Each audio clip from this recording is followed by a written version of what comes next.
अजमेरपुर नाम का एक गांव था जहां पर किसी भी घर में बिजली नहीं थी। लोग बिना बिजली के ही गुजारा करते थे। उसी गांव में सुमित नाम का एक नेक और ईमानदार व्यक्ति अपनी पत्नी नीलम के साथ रहता था। वो घर चलाने के लिए मटर की खेती किया करता था।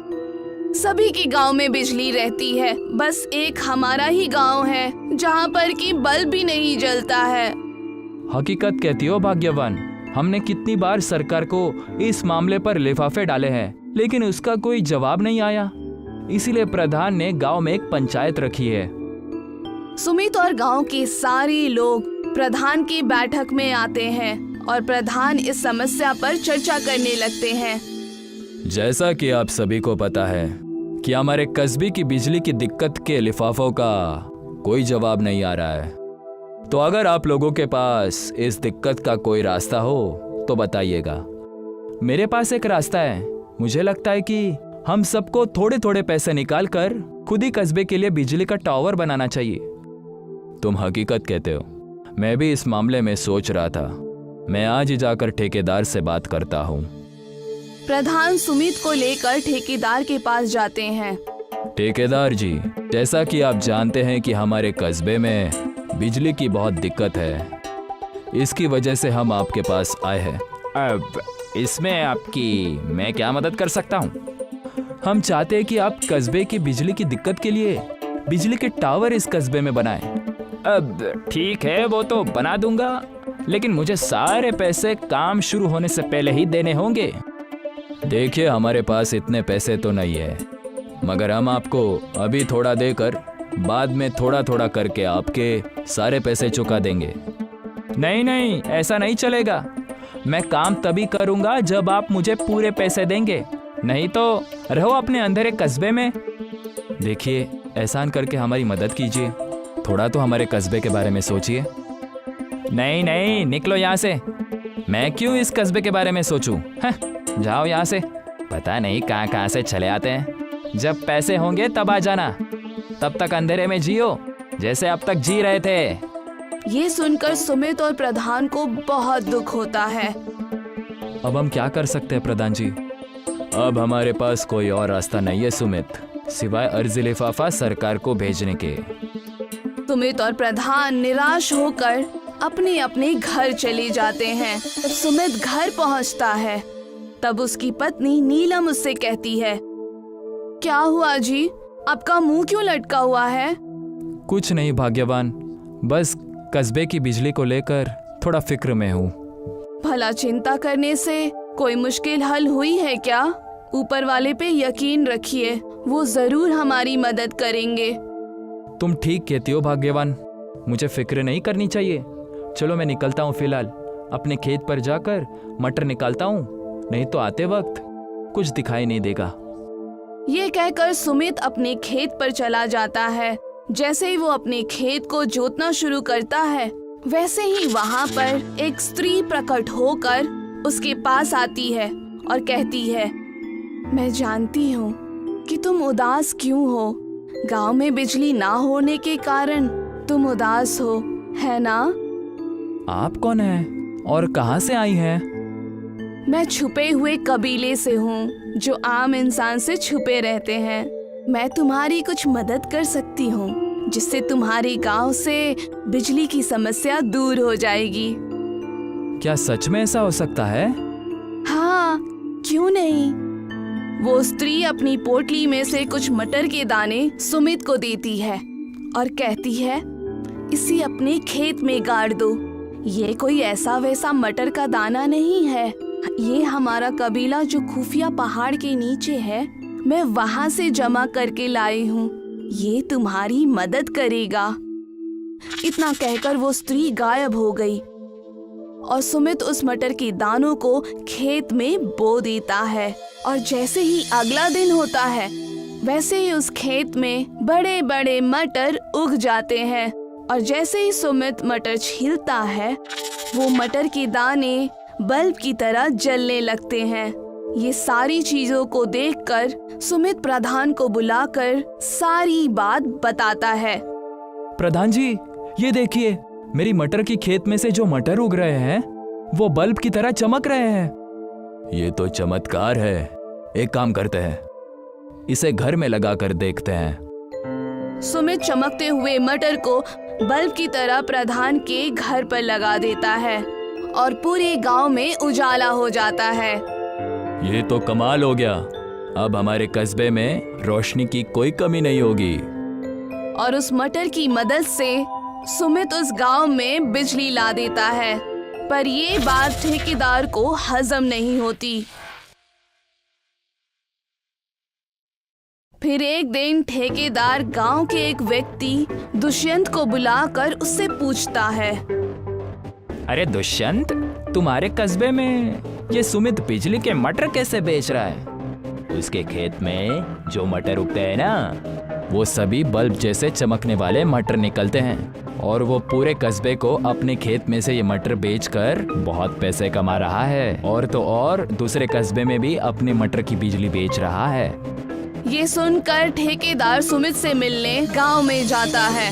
वहाँ सुमित उन्हें देखता है। अरे ठेकेदार जी, आपका यहाँ आना कैसे हुआ? मैंने तुम्हारे मटर के धंधे के बारे में सुना है, इसीलिए तुमसे मिलने आ गया। जी कहिए, क्या बात करनी है आपको?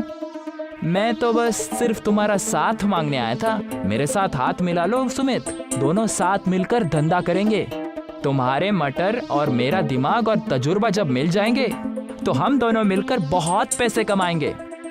शुक्रिया, मैं आपको मेरे मटर नहीं बेच सकता। मैं मटर की बल्बों को कम दामों में बेचता हूँ ताकि सभी के घरों में बिजली का फायदा हो सके। अगर मैंने आपके साथ हाथ मिला लिया तो तुम ज्यादा कीमत में ये मटर बेचा करोगे। तो एक काम करो, मुझे अपना खेत बेच दो। मैं तुम्हें इतने पैसे दूंगा कि तुम जिंदगी भर नहीं कमा पाओगे। नहीं, बिल्कुल नहीं, मैं अपनी खेत किसी कीमत पर नहीं बेचूंगा। ये सुनकर ठेकेदार गुस्से में घर चला जाता है। थोड़े ही दिन बाद प्रधान गांव वालों के साथ सुमित के खेत के पास पंचायत बैठाता है। अब हमारे कस्बे में बिजली और रोशनी की कोई कमी नहीं है। मेरी और कस्बे के लोगों की तरफ से सुमित का बहुत बहुत शुक्रिया करना चाहते हैं। प्रधान जी, इसकी कोई ज़रूरत नहीं है। आप तो खामखाई मुझे शर्मिंदा कर रहे हैं। ये तो मेरा काम है कि मैं कस्बे की हिफाजत करूं। उतने में ही कुछ गुंडे सुमित के खेत पर पहुंच जाते हैं। अब से ये खेत ठेकेदार की है, चले जाओ यहाँ से और फिर यहाँ खेत के आसपास दिखाई मत देना। नहीं, ये सब आप क्या कर रहे हैं? ये सरासर गलत है। ये सब जो तुम कर रहे हो ना, इसका अंजाम बहुत बुरा होगा। ये तो तुम जानते हो ना। सब लोग चुपचाप यहाँ से चले जाओ, नहीं तो अभी तुम सबको मजा चखा दूंगा। नहीं, मैं पीछे नहीं हटूंगा। ठीक है, जैसे तुम्हारी मर्जी।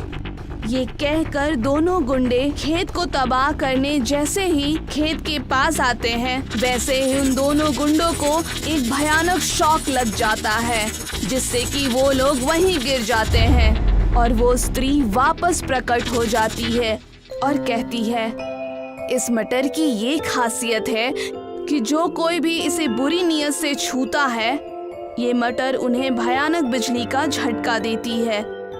इतना कहकर वो स्त्री फिर से गायब हो जाती है।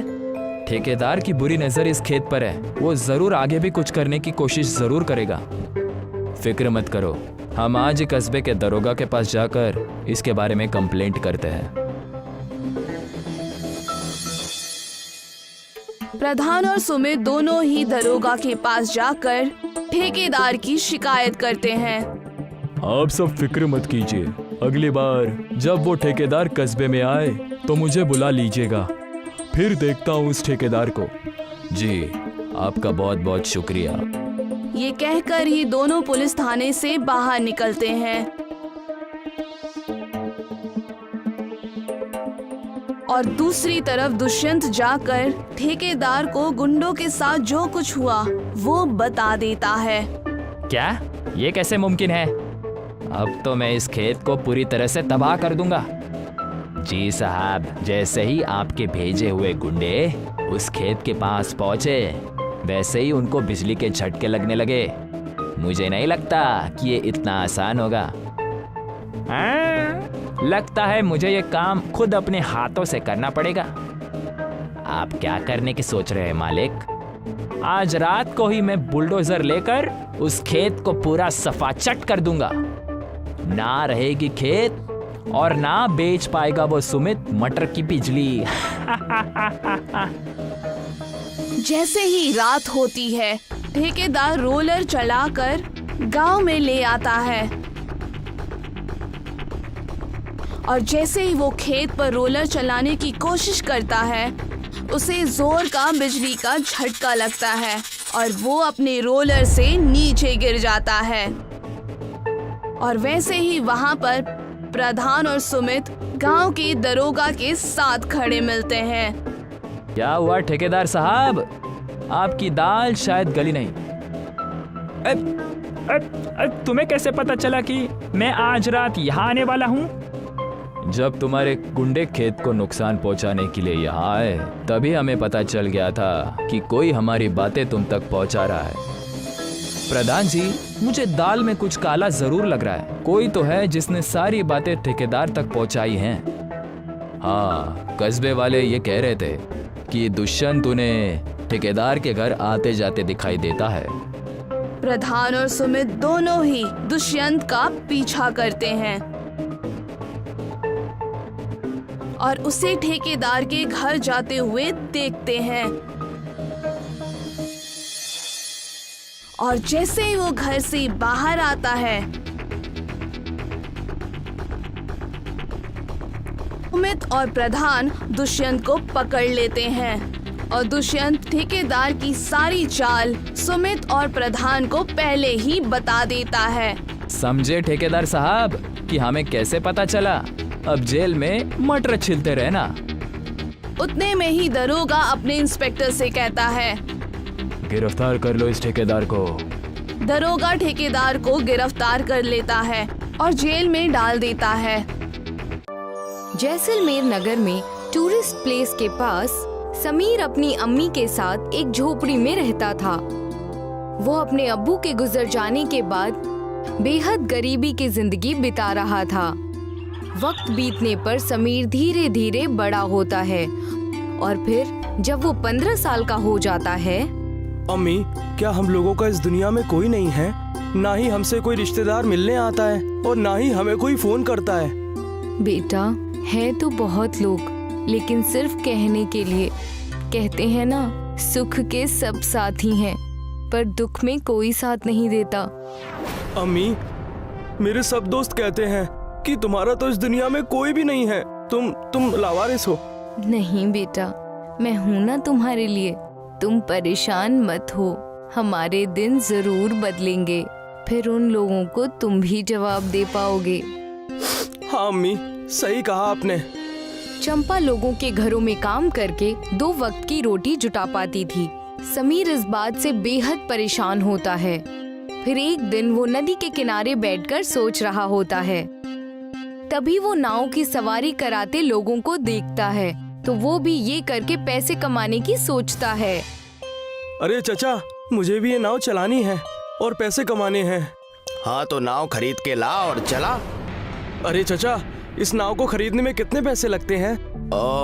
ज्यादा नहीं बेटा, बस 20,000 रुपए लगेंगे। खरीद लो। चाचा, ये तो बहुत ही ज्यादा है मेरे लिए। मैं कहाँ से इतने सारे पैसे लेकर आऊंगा? क्या आप मेरी मदद कर देंगे? मुझे कुछ दिनों तक अपनी नाव पर ही काम करने दें, फिर मैं पैसे जुटाकर अपनी नाव खरीद लूंगा। समीर के ऐसा कहने पर नाव वाला सोचता है कि अगर इसको सिखा दूंगा तो मेरी बिक्री कम हो जाएगी, और ये तो नौजवान लड़का है और मुझसे भी तेज काम करके ज्यादा पैसे कमाने लगेगा। फिर मेरी नाव पर कोई नहीं आएगा। ये सोचकर वो कहता है, अरे बेटा, तू अभी छोटा है, नहीं चला पाएगा, और पहले तुझे तैरना भी सीखना पड़ेगा। तब तक कुछ और काम कर ले, पैसे भी कमा ले नाव खरीदने के लिए। ठीक है चाचा। समीर चाचा की बात सुनकर घर चला जाता है। फिर अगले दिन अपने दोस्तों को सारी बात बताता है और फिर अपने घर के हालात भी बयां करता है। वो अपने दोस्तों से कोई काम बताने को कहता है। तब उसका एक दोस्त रुपेश कहता है, भाई एक बहुत आसान काम है, आने वाले टूरिस्ट लोगों को इस जगह के बारे में बातें बतानी है। हाँ, क्या सच में इतना आसान काम है? हाँ भाई सच कह रहा हूँ, मेरा चचेरा भाई यही काम करता है। चल मैं उससे तेरी मुलाकात करा देता हूँ, तू काम सीख लेना और फिर करने लगना। समीर रुपेश के दोस्त से जाकर मिलता है, फिर उसका बताया हुआ काम सीख लेता है और करने लगता है। समीर के काम करने से उसके घर की स्थिति सुधरने लगती है। फिर उसके अब्बू की बंजर पड़ी जमीन पर वो अपनी अम्मी के साथ मिलकर धान उगाने लगता है। भाई तुम्हारा बहुत बहुत शुक्रिया कि तुमने मुझे इस काम में लगवा दिया, जिससे मेरे घर की हालत ठीक हो रही है। अरे भाई, दोस्त बुरे वक्त में काम नहीं आएगा तो कौन आएगा? शुक्रिया मत बोल। बेटा ये लो, चावल के आटे के समोसे बन गए हैं, खाकर देखो तो कैसा लग रहा है। हाँ चाची जरूर, दीजिए खाकर बताता हूँ। रुपेश चंपा के बनाए समोसे खाता है। समोसा खाते ही वो अपनी उंगलियां चाटने लगता है और फिर कई बार और मांगकर खाता है और फिर कहता है, चाची आपने क्या लाजवाब समोसे बनाए हैं। मैंने तो ऐसे लाजवाब समोसे, वो भी चावल के, कभी नहीं खाए। मेरी माँ के हाथों में जादू है। चाची ठीक है, मैं चलता हूँ। आप ऐसे ही समोसे मुझे रोज बनाकर भिजवा दीजिए। हाँ बेटा जरूर। फिर अगले दिन जब वो अपने काम पर जाता है तो वहाँ एक टूरिस्ट को घूमते घूमते भूख लगती है। फिर वो समीर से होटल के लिए पूछता है। समीर उसे होटल लेकर जाता है तो वहाँ पर सारे चावल के आइटम होते हैं जो उसे पसंद नहीं आते। तो वो कहता है, हे मैन, क्या तुम मुझे किसी अच्छी खाने की जगह ले चलोगे? मुझे चावल का सिंपल खाना खाना है। समीर को समोसे का ख्याल आता है और तब वो अपनी अम्मी को फोन करके समोसे और चटनी बनाने को कहता है। माँ, मैं 2-4 लोगों को लेकर आ रहा हूँ, आप समोसा तैयार रखना। समीर के कहने के हिसाब से उसकी अम्मी चावल के आटे के समोसे तैयार करती है और उसे बेहद खूबसूरत तरीके से परोसती है। तब जब समीर उस टूरिस्ट को लेकर वहाँ पहुँचता है तो उसकी अम्मी उसे समोसे परोसती है। ये तुम हमें कहाँ ले आए हो? हम लोग ऐसी कैसी जगह नहीं खाना चाहते।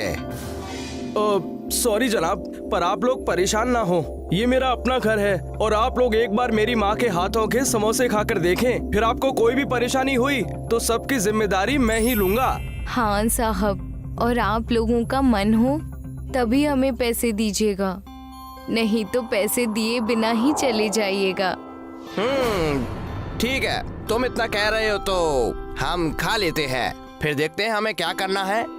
समीर और चंपा के कहने पर वो टूरिस्ट समोसे खाने लगते हैं और उसके साथ दी गई सरसों की चटनी और इमली की चटनी भी खाने लगते हैं। वो लोग समोसे खाकर बेहद खुश हो जाते हैं और फिर और समोसे मांगकर खाते हैं। वाह, क्या लाजवाब समोसे बने हैं। हाँ बिल्कुल, तुमने सच कहा। वो उसकी खूब तारीफ करते हैं और फिर समोसे की कीमत से ज्यादा पैसे देते हुए कहते हैं, तुम लोग इसकी दुकान खोल लो, बहुत ही अच्छी इनकम होगी। हाँ जरूर सर, जरूर ऐसा ही करेंगे। टूरिस्ट की कही गई बात को मानकर समीर और उसकी अम्मी मिलकर समोसे की दुकान खोल लेते हैं और उनकी दुकान बहुत जल्दी मशहूर हो जाती है। आसपास के लोग और टूरिस्ट को सबको समोसे बहुत पसंद आते हैं। अम्मी, आपके डिजाइन किए हुए रिंग रोल समोसे और भी लोगों को पसंद आ रहे हैं और नए नए डिजाइन के समोसे बना दिया करो, जिससे लोग और खुश होकर और भी समोसे खरीदे। समीर के कहने से उसकी अम्मी और भी डिजाइन से समोसे बनाने लगती है, जिससे उसकी डिमांड और भी बढ़ जाती है, जिसके लिए और भी लोगों को काम पर रखना पड़ता है और उसके समोसे फिर दूर दूर तक जाने लगते हैं और उसका मुनाफा बहुत अच्छा होने लगता है। ये जानकर फिर मीडिया वाले आकर उसका इंटरव्यू लेते हैं, जिससे पूरे शहर में उसका नाम रोशन हो जाता है, जिसे देखकर उसके खानदान के लोग भी उनसे रिश्ता बनाने लगते हैं। समीर पुरानी बातें भुलाकर सबसे मिलजुल कर रहने लगता है। सीख, अमीरी का साथी हर कोई, गरीबी का साथी कोई नहीं।